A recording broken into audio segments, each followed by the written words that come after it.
Hey everybody, it's Christine Ernst, the Fat Ass Cancer Bitch, coming to you from the Cozy Writing Cottage here in Sandwich, Massachusetts. It is Saturday, February 15th. I hope you all got some chocolate yesterday. I got the traditional Whitman sampler assortment, milk and dark. The cherry nougat is my favorite.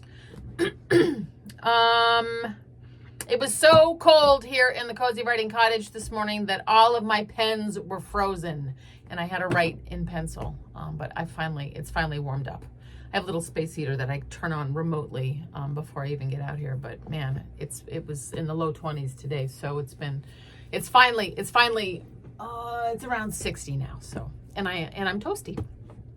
So this week, on Monday, I went to Bill's house to pick up some art supplies that he wanted to donate to the center where I work.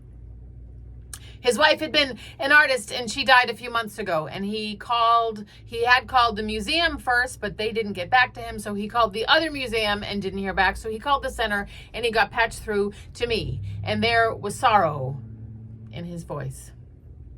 And I said, I'll be right over.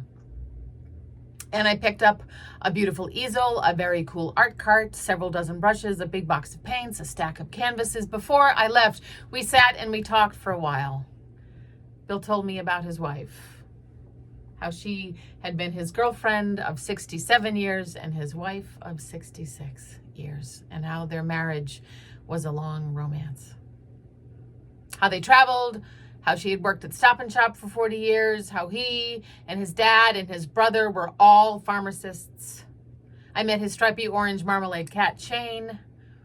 While we talked, his son pulled in the driveway. Through the big bay window, I watched as this huge burly man about my age in Carhartt gear got out and stopped to read all of my bumper stickers. And then he walked around my car really slowly, pausing at the front, frowning and shaking his head. He came in the house and his dad introduced us. "This is my son, Michael," Bill said with great affection. I shook Michael's hand, ready for the comment, the sneer, the opinion, the tone, the pushback, steeled, hardened, girded as I so always am. But Michael grinned and said, "I love your bumper stickers, and your front left tire is wicked low."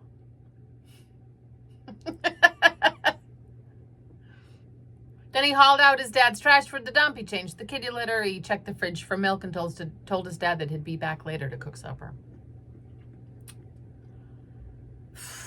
On Thursday, I met with another Bill, a man I had sized up as a duffer, an old coot, a golden age repining for yesteryear, based upon a single phone call, along with his Yahoo email address.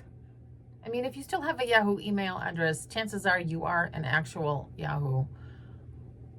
In the first place, Bill looked just like my dad, tall and loping, a sweet grin and floppy white hair. In the second place, he is practically my neighbor, and like me, wishes our quaint little town of Sandwich on Cape Cod weren't such a bastion of Trumpers and pearl clutchers and NIMBYs. In the third place, it turns out he is a Quaker climate activist. He's got to go to court soon to deal with his latest arrest after he chained himself to something at a climate protest. I Googled him after he left, of course, and found this quote he wrote, which I will be using as an affirmation prayer mantra for the foreseeable. He wrote, "We want to encourage your good work and best intentions toward your environment, your community, and yourselves, all as integrated parts of our one lovely and divine planet." And last night, my husband, the man who scoffed at our kitchen table on Wednesday night while Julia and I made valentines. After all, Michael does hold an MFA in art and absolutely does not like me to coerce or even gently nudge or sideways suggest him into anything involving doilies and construction paper and glitter and glue sticks. See also needle felting, snowflake cutting, origami, gingerbread houses, tissue paper flowers, and GIMP. Last night, this man presented me with a homemade valentine made with construction paper and glue. Construction paper, this was glued on. It's It's a page from a New Yorker of pigeons. I'll take it. That he made. It's kind of perfect. It's very, I was an art major sort of Valentine. He also made me a pair of Lego roses. So fuck me and my assumptions. Bill, and Michael, thank you for reminding me this week to not be such an asshole. For surprising me this week. I am rapidly losing all faith in the men of the world. At least of the United States. Not that I had much to begin with, frankly. I am so grateful for the art supplies, the hot car tips, the best intentions, the heart.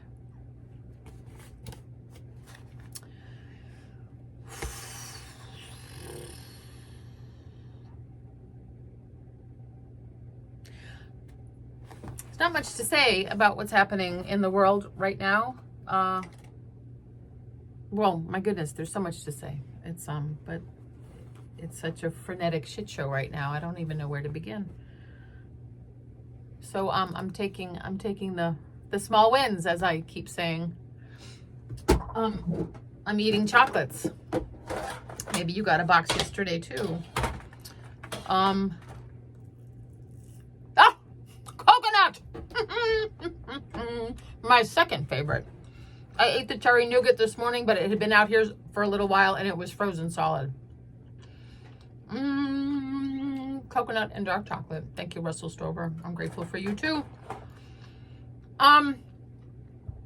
Go out and spend some time on our divine planet. Our lovely and divine planet. Integrate. Bring your good work and your best intentions to yourself. That's such wonderful advice. Check your tires. It costs $4 now to put air in a tire at a fucking gas station. $4 for air. If that's not a fucking metaphor, I don't know what is. Go make something with construction paper and glue sticks.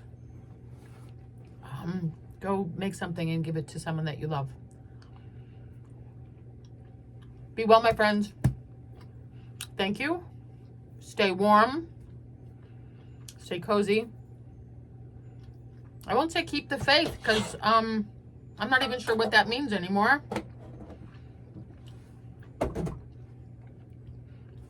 Maybe I'll see you next Saturday. I'm so grateful that you tuned in. You are beloved. And come as you are.